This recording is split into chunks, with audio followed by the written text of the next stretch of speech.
Bueno, buenos días. Estamos con Eugenia Morey, que es antropóloga, investigadora y docente de la Universidad de Burlingame y de la UBA. Ella trabaja sobre el lugar de las mujeres en las políticas públicas vinculadas a derechos indígenas y los vínculos entre organismos estatales, pueblos indígenas y organizaciones no gubernamentales.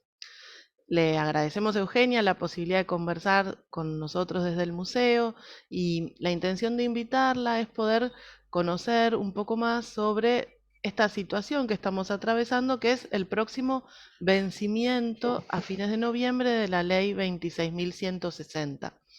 ¿Por qué? Porque en este último tiempo se vienen realizando marchas, campañas de difusión, distintas personalidades de la política indígena, de la cultura, de la ciencia se vienen posicionando en relación a este tema. Incluso hay una vigilia en este momento frente al Congreso de la Nación para insistir en su tratamiento y lo que queríamos conversar con Eugenia, que viene trabajando sobre este tema, es qué establece esta ley, poder conocer un poquito más qué es lo que está en discusión sobre este tema. Bueno, muchísimas gracias, Vero, y al museo, y por supuesto a los equipos de investigación que han posibilitado que desde la UBA, desde el CONICET en su momento, yo pudiera desarrollar mi carrera como investigadora y como docente junto a la realidad, sobre todo del pueblo Wichi, de las provincias de Salta y Chaco en los últimos años. La ley de emergencia territorial establece un articulado muy cortito, ¿sí? Que fundamentalmente pone la suspensión de los procesos de desalojo hasta tanto se realicen los relevamientos territoriales correspondientes a respaldar el derecho de uso y el derecho de propiedad comunitaria, ¿sí? Esta ley surge como una demanda de los distintos pedidos de territorio que las organizaciones, las comunidades, los pueblos indígenas de nuestro país habían notado alrededor del año 2001, que fue un año absolutamente crítico en procesos de avance de fronteras agropecuarias, pero también de capitales inmobiliarios, que pusieron en discusión una estructura desigual de nuestra sociedad, ¿sí?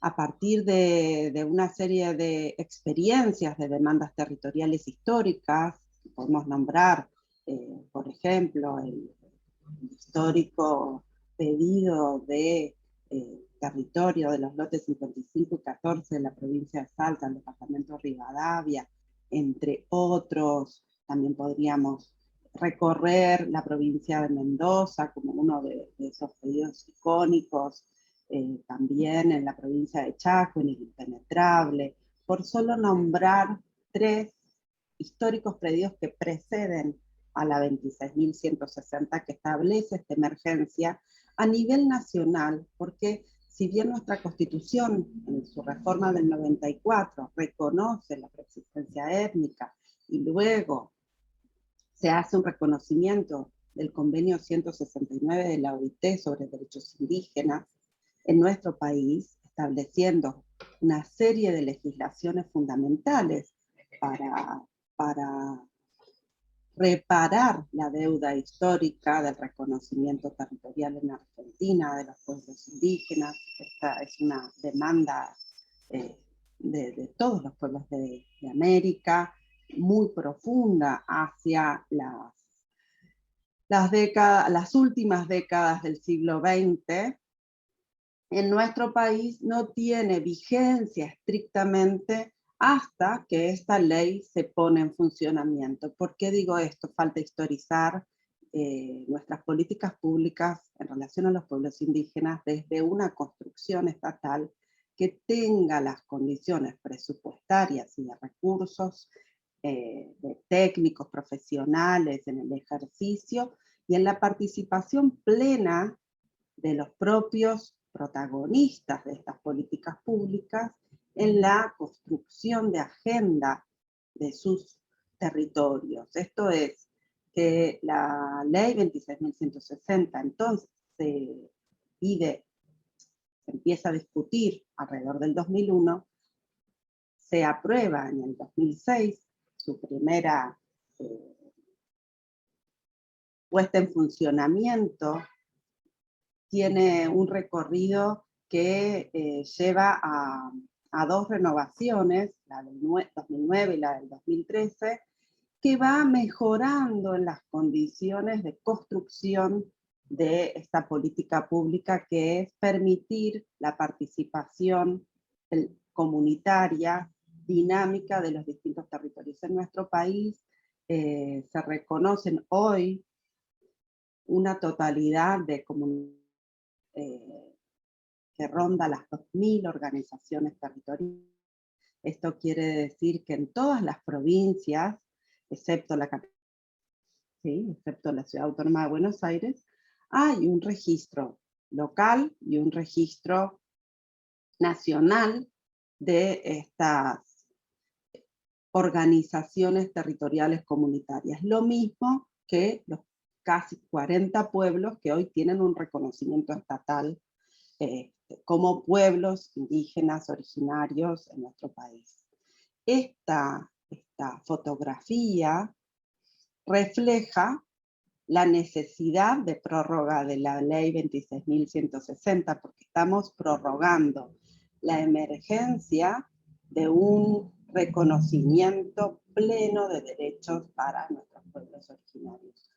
Si bien en la letra de la ley se hace referencia a la suspensión de desalojos, esto quiere decir, dennos el tiempo necesario para que estas personas que están involucradas en un histórico proceso de marginación, exclusión e incluso genocidio para algunos de los colegas que lo plantean desde esta temática, se puedan dar la condición de diálogo, de vinculación, de articulación ante el Estado o ante la justicia para construir los respaldos legislativos coherentes con nuestra Constitución, que reconoce la preexistencia de nuestros pueblos originarios y también reconoce esta necesaria reparación histórica que asume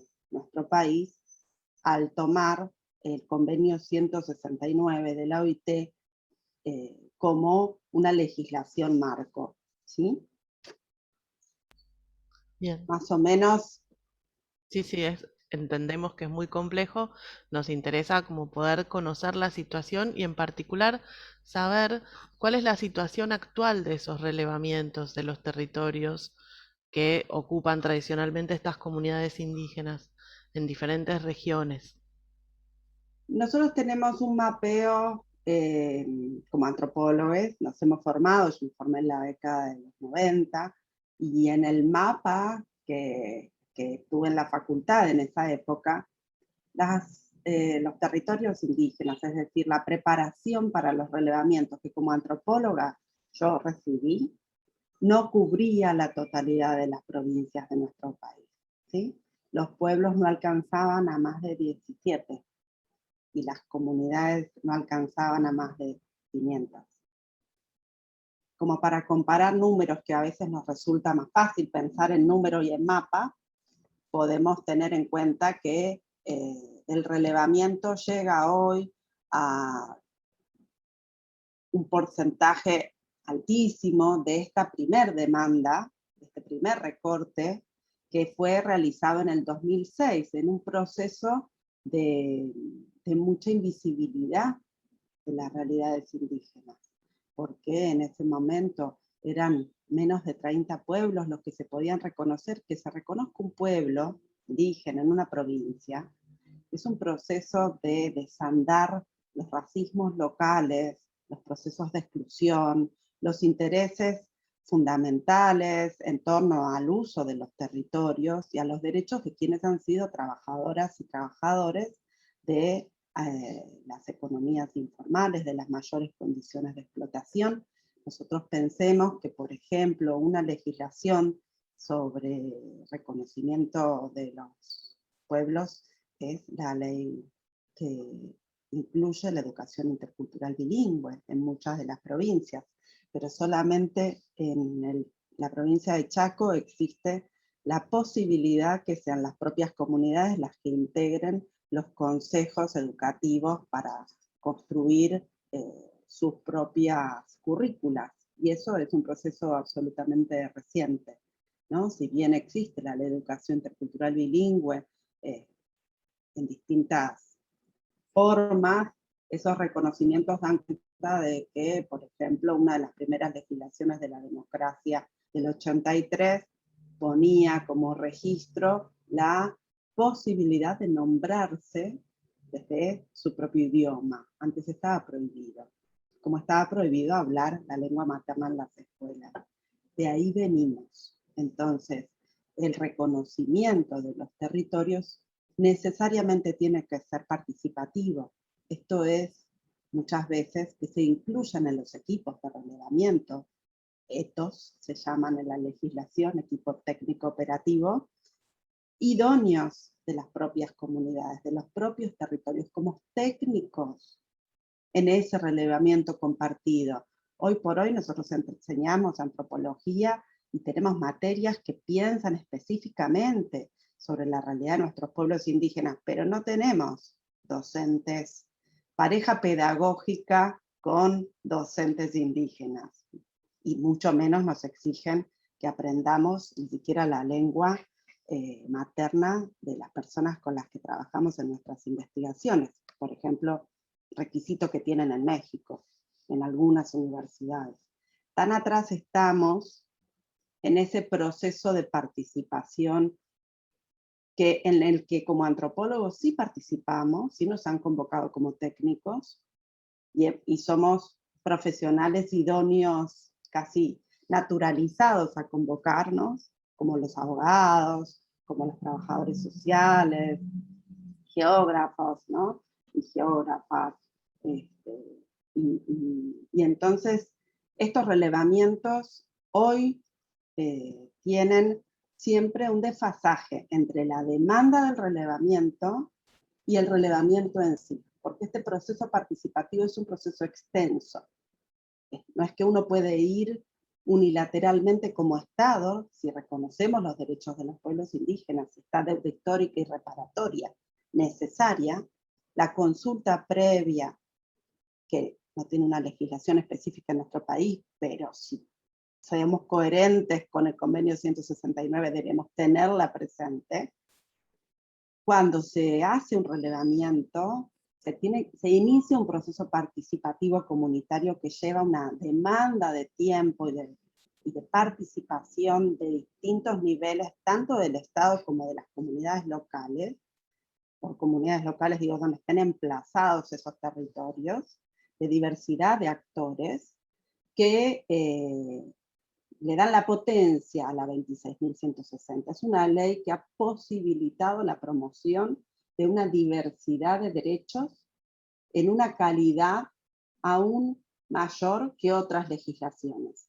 Porque el proceso de relevamiento, si se hace participativo, como puedo citar el relevamiento realizado en la provincia de Tucumán, que creo que es el ejemplo más interesante como antropólogos, pero también como un proceso en el que durante tantos años la identidad indígena había sido invisibilizada, negada en una gran cantidad de territorios, ¿sí?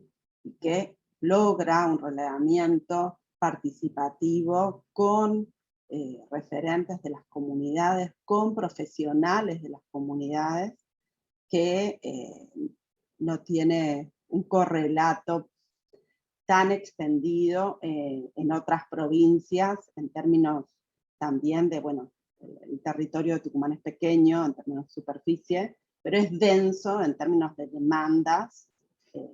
Bueno, sufrió la trayectoria de la ley, el asesinato de Chocobar, que no fue poco, fue en el año 2010, a poquitos años de estar en vigencia la ley, en la segunda prórroga, y esto marca algo que nos hace pensar en el en la vigilia, en el acampe, en las movilizaciones, en la solicitud de solidaridad para esta ley.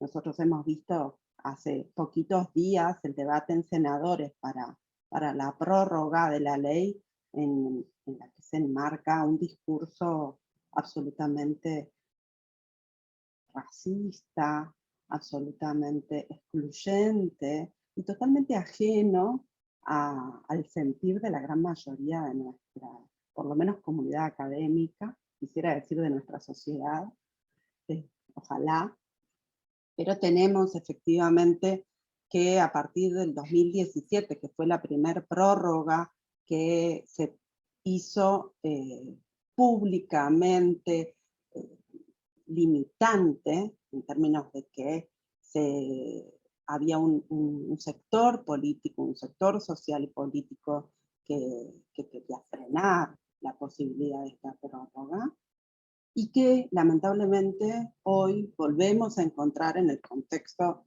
del debate social y político esta misma coyuntura, independientemente de la posibilidad que pueda ofrecer el gobierno central, ¿no? El gobierno nacional. Entonces, es muy importante entender que el relevamiento no depende exclusivamente de la definición de un organismo centralizado comunitario. Depende de la capacidad de articulación con las provincias, depende de la capacidad de articulación con las comunidades y por lo tanto de un proceso de participación complejo que hace necesaria una concientización social de ejercicio de derecho. Muchas veces nos dicen que el relevamiento no da la escritura, ¿no? Y que nos falta la ley de propiedad comunitaria, territorial indígena. Y sí, claro que sí, pero la ley de emergencia territorial nos permite valorizar el proceso de visibilidad y de participación política plena de las organizaciones que históricamente han sido prohibidas, excluidas, invisibilizadas, silenciadas, que son las organizaciones que reivindican la identidad indígena, la identidad originaria, la identidad india, aborigen, de las distintas maneras en que se nombran en sus propios estatutos, en sus propios diálogos, en las distintas asambleas y reuniones en las que he podido participar en el norte del país cuando trabajé como técnica de INAI. Me emocionaba muchísimo entender que el debate antropológico en torno al uso del término indígena o originario, o indio, o aborigen, era un debate nativo, ¿no? Era un debate de los propios territorios y los usos eran totalmente, como dice la queridísima Octorina, reivindicando los dichos de un referente que ella admira: nos llamaremos indios hasta que realmente nos reconozcan nuestros derechos. Indios nos dominaron, indios nos liberaremos. Y entonces, desde la antropología, cuando uno lo ve desde los libros o desde la experiencia específica, chiquitita, donde uno pone más lo que quiere ver muchas veces, al empezar con emoción una investigación, hasta que el oído se nos abre y empezamos a escuchar la diversidad de voces en cada uno de estos territorios que hoy cubren orgullosamente a más de, yo me atrevo a decir, independientemente de los datos del censo, que fue ya hace más de 10 años, que nuestra población con identidad indígena marcada y reivindicada seguramente hoy sobrepasa las 2 millones de personas, con un nivel organizativo que asemeja incluso un gremio como el docente, ¿no? Creo que hay 2000 unidades gremiales docentes por ahí, como son las 2000 unidades comunitarias territoriales que tienen las poblaciones indígenas, organizadas en apenas un proceso democrático que ha posibilitado la 26.160 de menos de 15 años.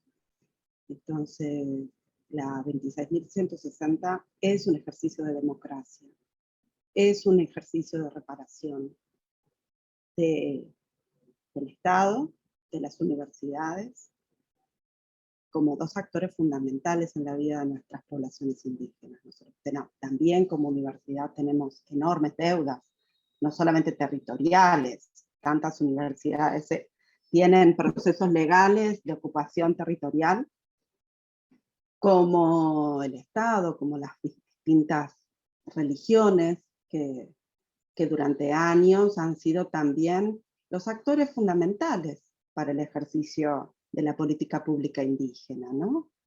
Al día de hoy nosotros podemos nombrar ENDEPA, INCUPO, como grandes organizaciones que nuclean pensamientos religiosos, que han acompañado absolutamente procesos de reivindicación y reconocimiento de derechos de los pueblos indígenas, pero que entiendo que es un poco anacrónico delegar todavía la política pública tanto en las universidades como en las instituciones religiosas, cuando son las organizaciones y los protagonistas de los pueblos indígenas quienes están tomando ya hace más de 10 años en sus manos la ejecución de las políticas públicas indígenas.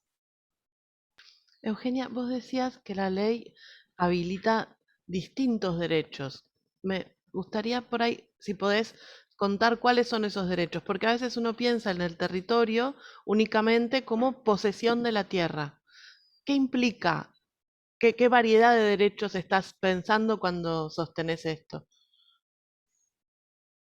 El relevamiento territorial como un proceso participativo, que es lo que establece la ley de emergencia territorial, se tiene que hacer un relevamiento. Y ese relevamiento tiene que ser participativo y tiene que ser con autonomía y reconocimiento del Estado de las propias condiciones de organización de cada pueblo, de cada comunidad.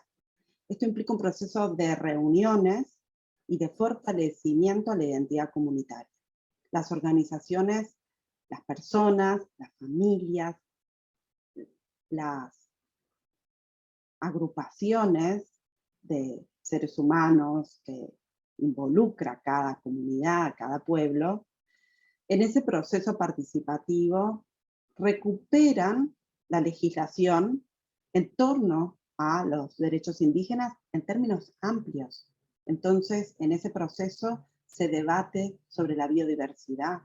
En ese proceso se debate entonces en torno al acceso al monte, por ejemplo, ¿sí? Al territorio en términos no occidentales, racionales. El territorio es un concepto absolutamente complejo, absolutamente rico, abierto. El territorio es la cosmovisión, ¿sí? Es la historia de ese pueblo, es la religión de un pueblo. A través de la idea de territorio en términos indígenas, estamos hablando de la historia de cada uno de estos pueblos, de la historia de cada uno de sus integrantes, ¿no? Me queda muy marcada la película, vuelvo a Cajiantella, sobre cuando nosotros pensamos, bueno, ¿qué es el monte? ¿Qué implica el desmonte? ¿Qué implica para los pueblos? Pueblo wichí fundamentalmente, que quiero ser honesta, intento hacer generalizaciones, pero mi experiencia directa es junto al pueblo wichí. Y entonces, quienes habitan el territorio son las personas que viven y tienen carne y hueso y podemos ver y tocar nosotros quienes vamos de afuera, pero también habitan en los territorios aquellas personas que nosotros no vamos a ver porque no creemos, porque no sabemos, porque no conocemos la espiritualidad y la religión de cada uno de los pueblos. Porque en el territorio entonces habita ese lazo histórico que nos permite identificarnos. Y el territorio es el que actualmente ocupan, históricamente han ocupado o solicitan como reparación de un proceso de exclusión. Porque no solamente incluye a las comunidades que están emplazadas en el ámbito rural, pensemos que la gran mayoría de las poblaciones indígenas han quedado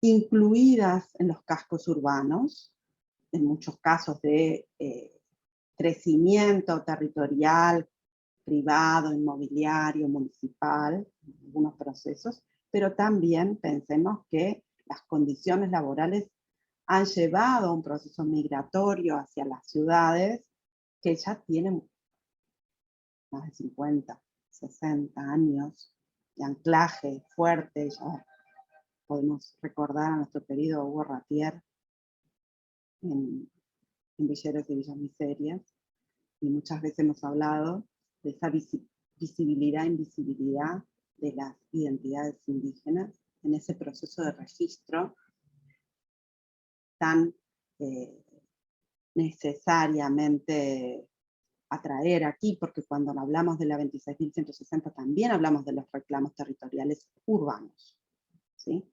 Las comunidades que hoy reclaman sus territorios como parte de una reparación histórica apelan al territorio en términos de su propia historia, pero también apelan al territorio como derechos a la buena vida, ¿sí? Como derecho a la educación, como derecho al ambiente, como derecho a la música, como derecho a la comunicación, como derecho al ejercicio pleno de las prácticas rituales, religiosas, alimentarias, ¿sí? Una serie de derechos que también llevan, bueno, algo que en el contexto del museo lo hemos venido trabajando muchísimo con Mónica Verón, y con Andrea, que tienen que ver con el derecho a poder contar con los ancestros en los términos en los que los pueblos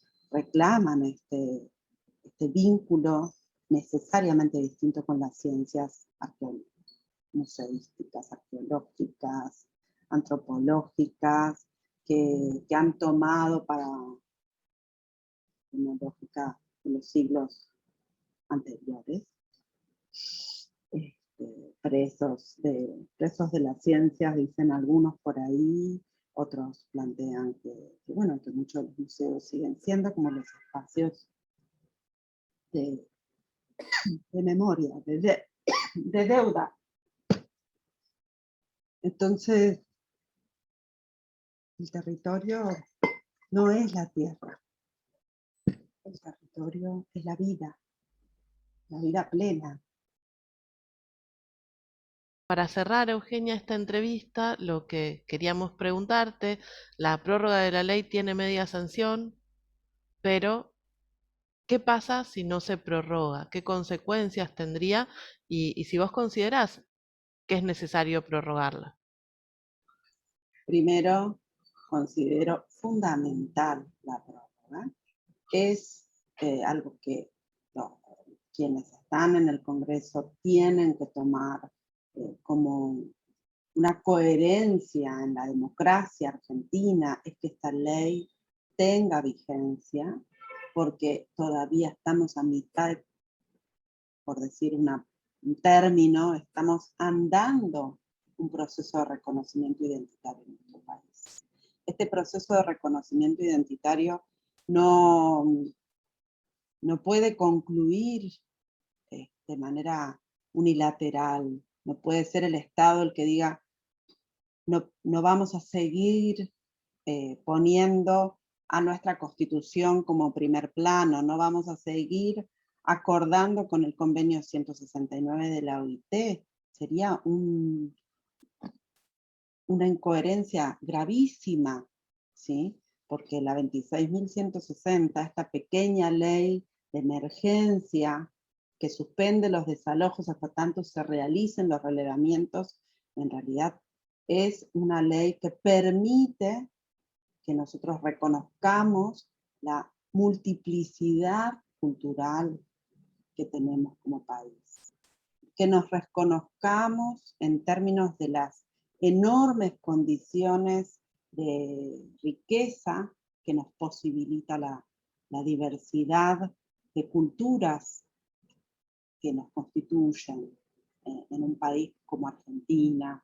Entonces, es necesaria la prórroga, fundamental, y en caso de que no, de que algo así no pudiera suceder, y en todo caso nos tendremos que replantear la Constitución Nacional, tendremos que replantear los acuerdos con los convenios de derechos humanos a nivel internacional.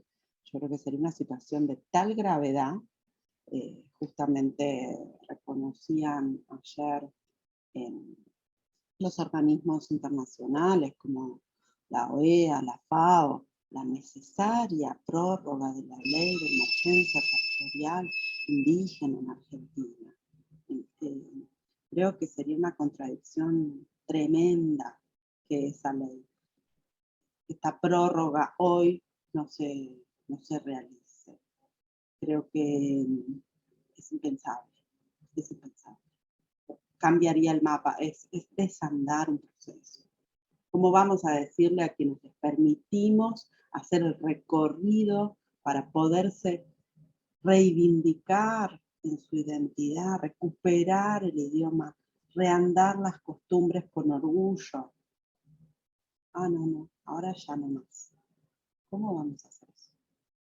Bueno, no, nos planteamos en el 2017 un grupo enorme de antropólogos, casi creo que llegan a más de 100 en distintas universidades que nos agrupamos con la emergencia de la necesaria prórroga de la ley 26.160, que casi sería un paralelo a, bueno, reflejemos si la antropología es una disciplina necesaria todavía, porque si realmente este proceso no lo podemos acompañar de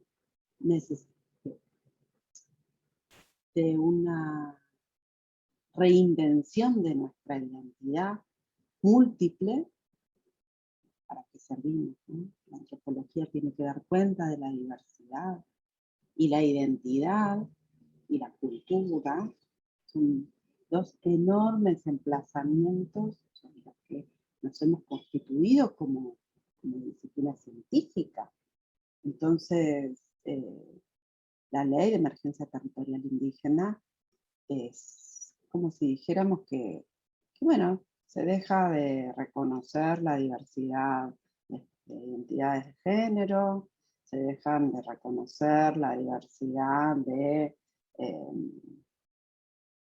condiciones eh, para la vida plena, ¿no?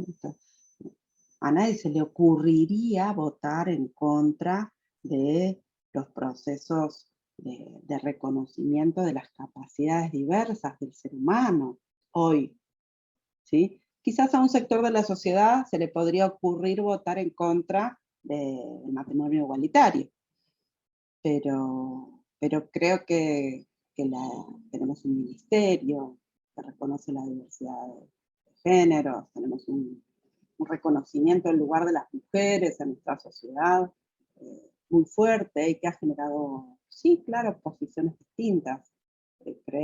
Yo creo que la ley de emergencia territorial indígena tiene el mismo nivel de relevancia que estas otras leyes que parecieran incuestionables, ¿no? Todos votaríamos a favor de una ley como la ley Micaela. Estamos en contra de la violencia contra las mujeres, ¿sí? Estamos reconociendo que las instituciones muchas veces tienden a esa uniformidad y a utilizar recursos autoritarios respecto de unas personas o de otras. Y entonces ese mismo reconocimiento es el que nos pide la ley de emergencia territorial para todos los ámbitos. Sin esa prórroga, el resto de la legislación indígena se pone en debate. Bien.